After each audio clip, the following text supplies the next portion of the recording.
Welcome back.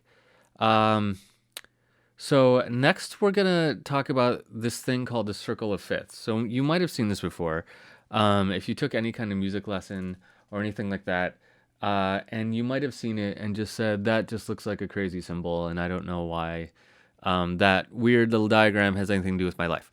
Um, it's like the stereotypical image to hang in your fourth grade music room, um, if you had one. So it gets kind of a bad rap. But I want to show you why that's important to us as we get into some of the compositional things about music theory. So let's talk about that for just a second. So, what we've done so far, and from Music Theory for Electronic Musicians 1 and Music Theory for Electronic Musicians 2, we've talked about chords, how to figure out chords, how to figure out the key, how to assemble chords once you know the key, and what each chord does. So we have major chords, we have minor chords, we have minor keys, we've got all the different chords within the key, and all the different patterns for figuring out the keys and the chords. So the next kind of big topic, well, actually, the rest of this class, more or less, we're going to be working on a couple things you can do to create music. So when you're creating, how you can use theory to help you create. So we're going to be talking about a lot of different kinds of stuff, but a lot of these techniques are going to be aimed at creating. We're still going to do a bunch more analysis because from what I heard from the first class, that was something that a lot of people wanted. The joy of an online class is that if you don't want to look at those analysis things, if those aren't interesting to you, then you can skip right past them. I'm not going to grade you, so it doesn't even matter. If you don't like them, skip past them. It's all good. But I do think they're valuable to look at how different songs work and sort of see this stuff in practice. Okay, so let's look at this thing called the circle of fifths. So here it is. Let me get it nice and big for us. Okay, so if you just Google around, you'll find a whole bunch of different versions of this.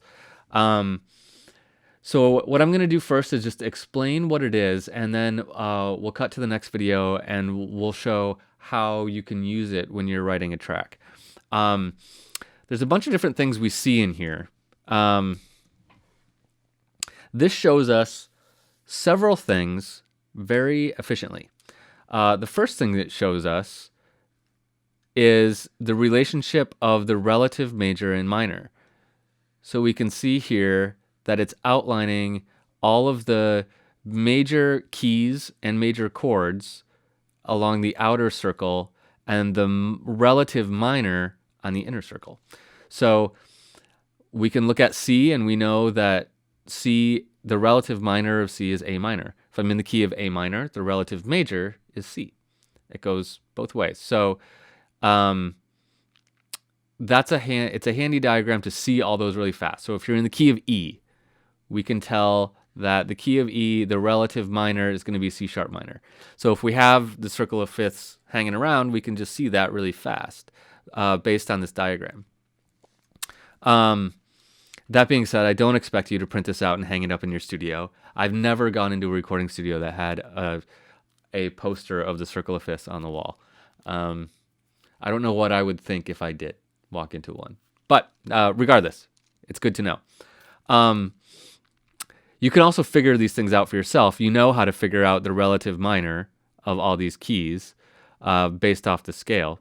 And the pattern going around, while seeming random, is just counting up by 5 for every note. That's why we call it circle of fifths. So C, in the key of C, that's important. If we count up 5, remember C is all the white notes. So C, D, E, F, G. So a fifth away from C is G. If we're in the key of G and we count up 5, it's going to be G, A, B, C, D. That gets us to D. In the key of D, if we count up 5, we get to A. In the key of A, when we count up 5, we get to E. And so on through all the notes. We count up 5, we'll always end up at the next note in this circle until we get all the way to F. and then we count up 5 and we get back to C. So it goes all the way around in a circle, hence circle of fifths. Now sometimes you'll come across this and it'll be called the circle of fourths. Why would it be called the circle of fourths? Because a fifth upside down is a fourth. So if we go backwards, so this way, it's fifths. If we go this way around, it's actually a circle of fourths. So C to F, C, D, E, F. That's a fourth. So a fourth away from C is an F. F to B flat is F, G, A, B flat. I should probably do that with these fingers. F, G, A, B flat is a fourth away from F. So that's the second thing it tells us, is it tells us fifth relationships going around, it tells us fourth relationships going around, and it tells us our relative major and minor going around. There's one other thing it shows us. Actually, there's two other things that it shows us, but there's one more that I'm going to look at right now, and that is it very quickly shows us the tritone. Now, the tritone, I don't think I've mentioned the tritone yet, but it's sometimes called a diminished fifth. Doesn't matter. What it is it's the ugliest note, ugliest harmony we've got. And what you can find it by going directly across the farthest thing away. So D flat to G is the tritone. Those are the ugliest two notes you could play together. So C down across to G flat. Those are the ugliest notes. So if you just go straight across the thing, E flat goes to A, or C to F sharp. Actually, it would be the same.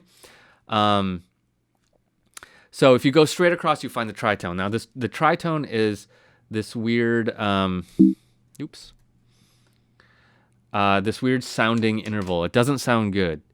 Let's make one. So there's a C.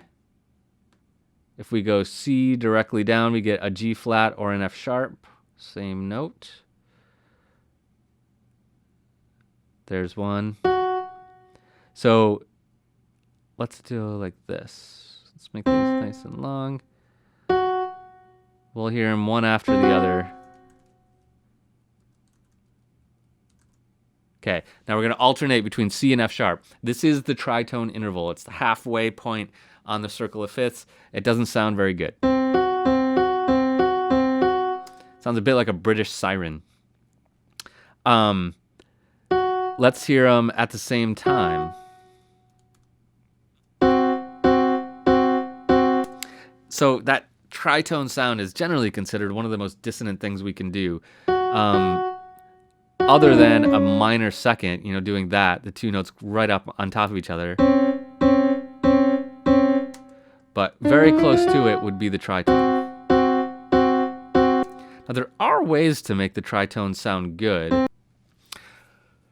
So that's the third thing that we find in the circle of fifths. Now, the fourth thing is the thing that's the most useful to us as creators of music, either producers or songwriters or whatever you actually are.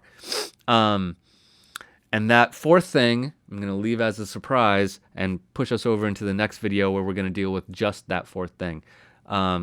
So circle of fifths, the three things that we talked about seeing in it are the relative majors and the relative minors through these connections. The pattern of fifths all the way around, pattern of fourths all the way around, and the tritone relationship by cutting straight across. So tritone is ugly, but sometimes useful to know.